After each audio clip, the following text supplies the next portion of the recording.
Good morning, beautiful people. We're in the Life Application Study Bible, New Living Translation. We left off at Genesis chapter 4, so let's just dive right in. If I stumble across any words, y'all please show me grace.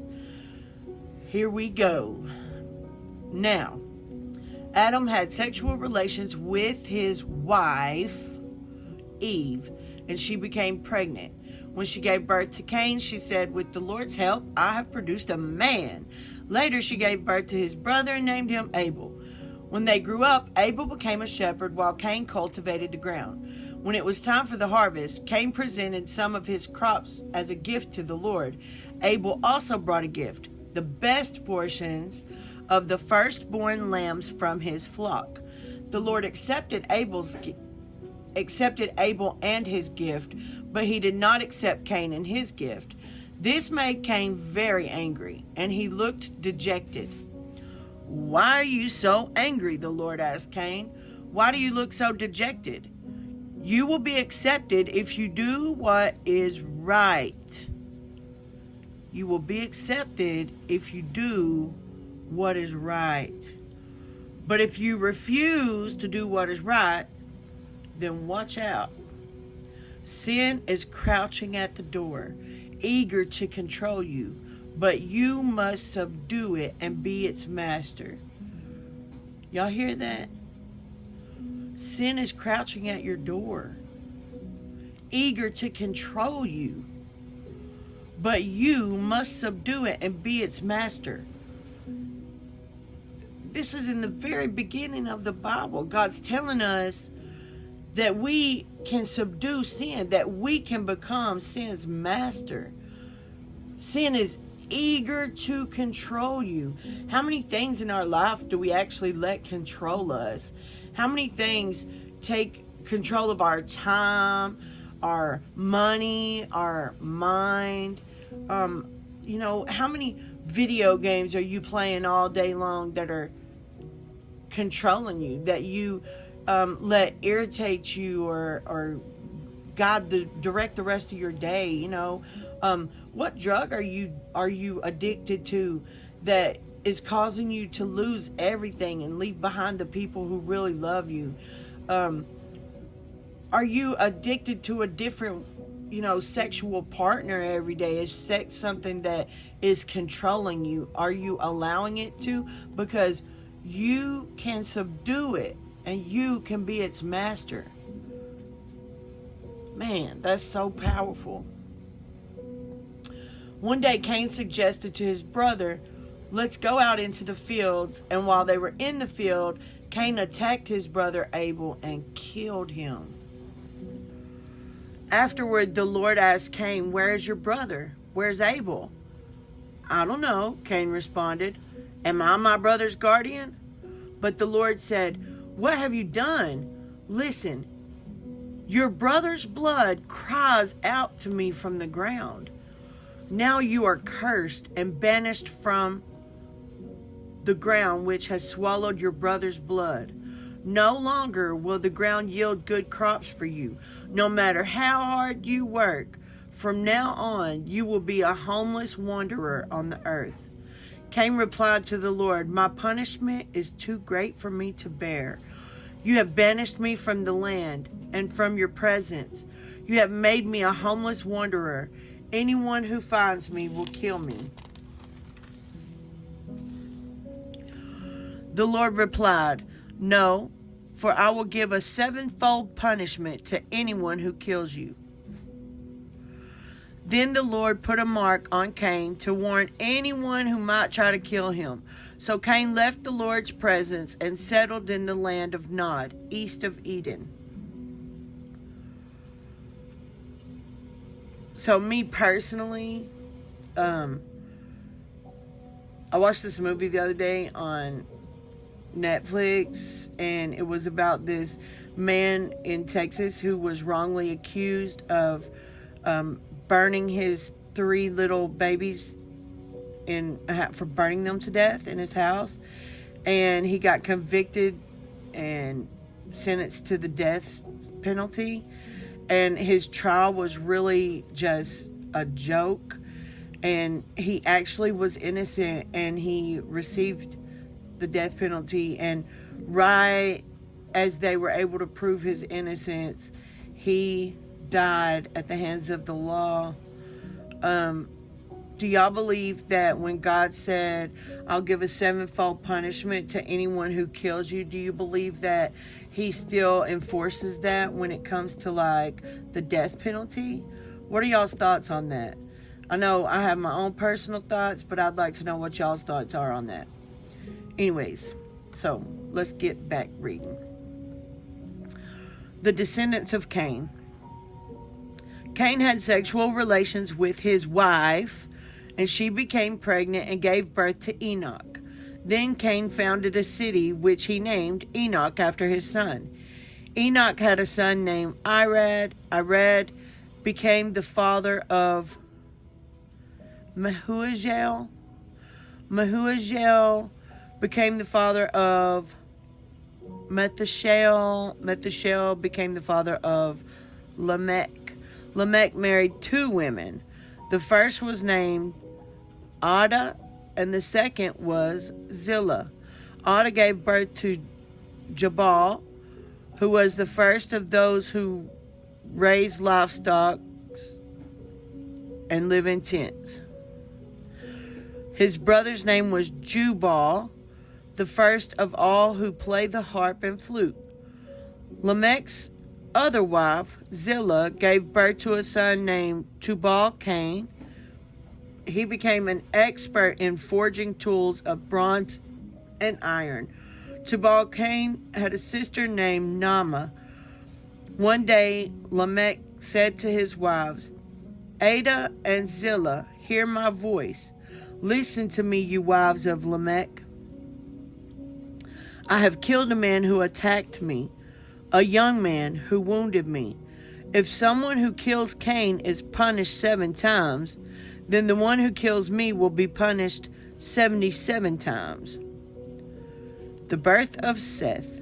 Adam had sexual relations with his wife again, and she gave birth to another son. She named him Seth, for she said, God has granted me another son in place of Abel, whom Cain killed.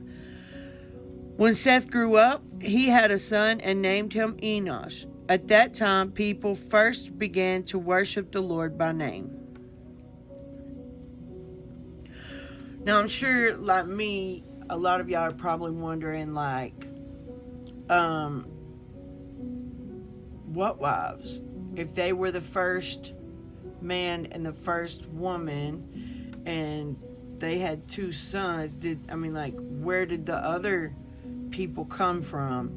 And quite honestly, I've had that same thought, but you'll see when we get further into the Bible that in the beginning there was a lot of incest. And so me personally, I believe, based on what we'll read further in, I believe that that Adam and Eve had daughters as well, like in between having their 3 sons, that they also had daughters. And I believe that their sons took their daughters, so their sons took their sisters to be their wives. And that's where the human race first started. I mean, I guess there's also the opinion that, well, maybe, if God created an Adam and Eve, surely he created other people. And I mean, that too could be possible. It doesn't mention them in the Bible because quite obviously Adam and Eve were the first. And that's what it says, that they were the first. It doesn't say that they were the last. It says they were the first. So y'all let me know what your thoughts are on that. I've read this whole thing and I haven't found any like biblical proof that of either thought. So I'd like to know what everybody else thinks. But anyways, let's move on to chapter 5. From Adam to Noah. This is the written account of the descendants of Adam. when God created human beings. He made them to be like himself. He created them male and female, and he blessed them and called them human. He created them male and female, and he blessed them and called them human.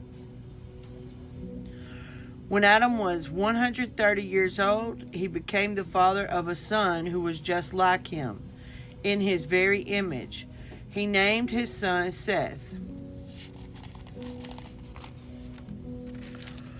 After the birth of Seth, Adam lived another 800 years, and he had other sons and daughters. Adam lived 930 years, and then he died. Could y'all imagine living that long? Like 930 years? I couldn't imagine that. Like, the average lifespan is what, between like 65 and 90-ish? I mean, imagine 930 years on earth. Like, that's insane. Okay, anyways. When Seth was 105 years old, he became the father of Enosh. After the birth of Enosh, Seth lived another 807 years, and he had other sons and daughters. Seth lived 912 years, and then he died. When Enosh was 90 years old, he became the father of Kenan. After the birth of Kenan, Enosh lived another 815 years, and he had other sons and daughters. Enosh lived 905 years, and then he died. When Kenan was 70 years old, he became the father of Mahalalel. After the birth of Mahalalel, Kenan lived another 840 years, and he had other sons and daughters. Kenan lived 910 years, and then he died. When Mahalalel was 65 years old, he became the father of Jared. After the birth of Jared, Mahalalel lived another 830 years, and he had other sons and daughters. Mahalalel lived 895 years, and then he died. When Jared was 162 years old, he became the father of Enoch. After the birth of Enoch, Jared lived another 800 years, and he had other sons and other daughters. Jared lived 962 years, and then he died. When Enoch was 65 years old, he became the father of Methuselah. After the birth of Methuselah, Enoch lived in close fellowship with God for another 300 years, and he had other sons and daughters. Enoch lived 365 years, walking in close fellowship with God. Then one day he disappeared because God took him. I sure wish that's how God would, I wish that's how I would go. Like, man, could you imagine that? God took him. Walk in close fellowship with God and see what he'll do with you. I'm not promising you that you won't die physically in this body, but I'm just saying, like, Enoch didn't. So, when Methuselah was 187 years old, he became the father of Lamech. After the birth of Lamech, Methuselah lived another 782 years, and he had other sons and daughters. Methuselah lived 969 years, and then he died. When Lamech was 182 years old, he became the father of a son. Lamech named his son Noah, for he said, "May he bring us relief from our work and the painful labor of farming this ground that the Lord has cursed." After the birth of Noah, Lamech lived another 595 years, and he had other sons and daughters. Lamech lived 777 years, and then he died. After Noah was 500 years old, he became the father of Shem, Ham, and Japheth. Chapter 6. The Flood. Then the people began to multiply on the earth, and daughters were born to them. The sons of God saw the beautiful women and took any they wanted as their wives. Then the Lord said, "My spirit will not put up with humans for such a long time, for they are only mortal flesh. In the future, their normal lifespan will be no more than 120 years. In those days, and for some time after, giant Nephilites lived on the earth. For whenever the sons of God had intercourse with women, they gave birth to children who became the heroes and famous warriors of ancient times.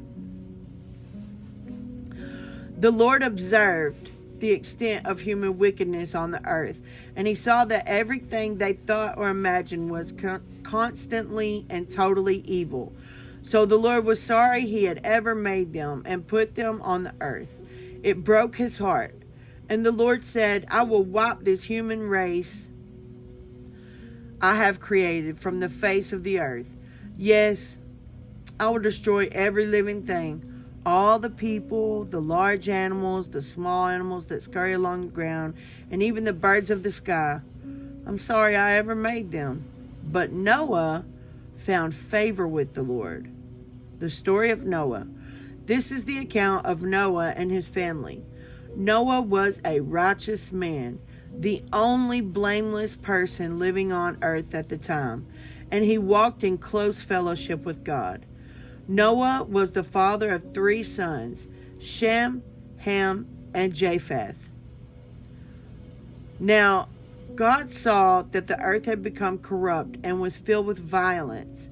God observed all this corruption in the world, for everyone on earth was corrupt.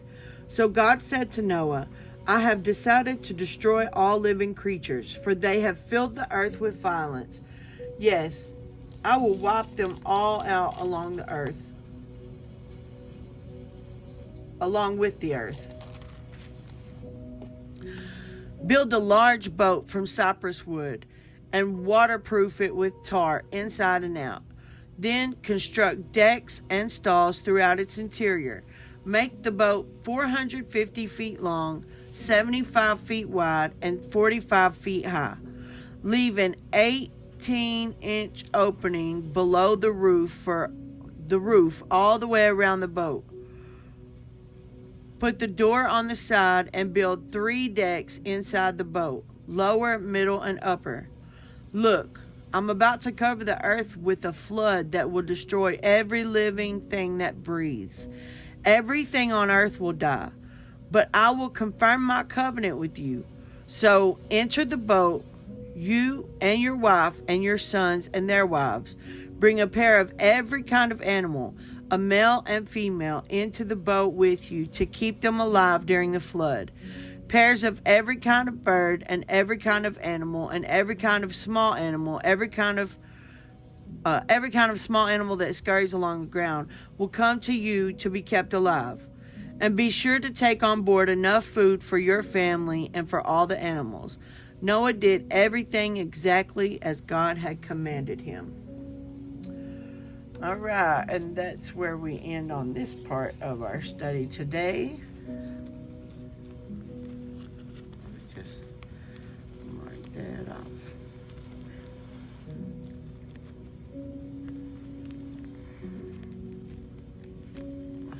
Where we'll pick back up at tomorrow.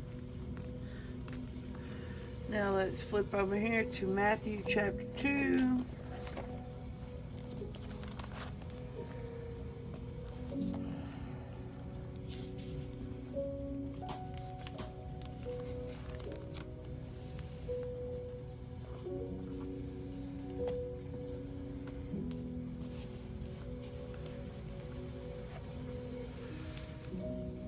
Matthew chapter 2. Jesus was born in Bethlehem in Judea during the reign of King Herod. About that time, some wise men from eastern lands arrived in Jerusalem asking, "Where is the newborn King of the Jews? We saw this star as it rose and have come to worship him." King Herod was deeply disturbed when he heard this, as was everyone in Jerusalem. He called a meeting of the leading priests and teachers of religious law and asked, "Where is the Messiah supposed to be born?" "In Bethlehem in Judea," they said, "for this is what the prophet wrote. And you, O Bethlehem, in the land of Judah, are not least among the ruling cities of Judah, for a ruler will come from you, who will be the shepherd for my people Israel." Then Herod called for a private meeting with the wise men, and he learned from them the time when the star first appeared. Then he told them, "Go to Bethlehem and search carefully for the child. And when you find him, come back and tell me so I can go and worship him too." After this interview, the wise men went their way, and the star they had seen in the east guided them to Bethlehem. It went ahead of them and stopped over the place where the child was. When they saw the star, they were filled with joy.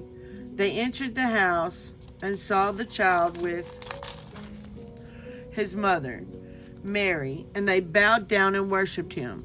Then they opened their treasure chest and gave him gifts of gold, frankincense, and myrrh. When it was time to leave, they returned to their own country by another route, for God had warned them in a dream not to return to Herod. After the wise men were gone, an angel of the Lord appeared to Joseph in a dream. "Get up, flee to Egypt with the child and his mother," the angel said. "Stay there until I tell you to return, because Herod is going to search for the child to kill him." That night Joseph left for Egypt with the child and Mary his mother, and they stayed there until Herod's death. This fulfilled what the Lord had spoken through the prophet, "I called my son out of Egypt." Herod was furious when he realized that the wise men had outwitted him. He sent soldiers to kill all the boys in and around Bethlehem who were 2 years old and under, based on the wise men's report of the star's first appearance. Herod's brutal action fulfilled what God had spoken through the prophet Jeremiah. A cry was heard in Ramah, weeping in great mourning. Rachel weeps for her children, refusing to be comforted, for they are dead.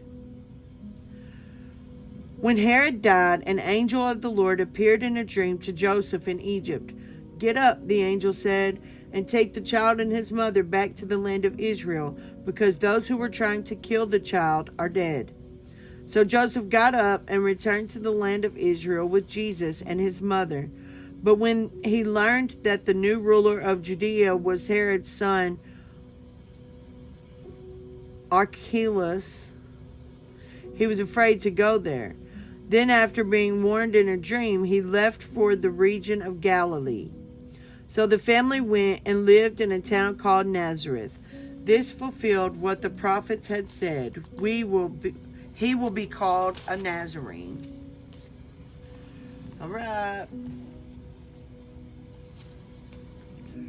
Well, y'all, this completes our reading for today. I hope you guys enjoy it. I know I stumble sometimes, and I know my words seem elongated and slow, but it's my Texas draw, and I can't change it because it's just who I am. So I hope y'all are following along with me, and I hope that this is something that, can bring joy to y'all as much as it brings to me. I pray y'all have a beautiful, wonderful, blessed rest of the day, and I'll see y'all tomorrow.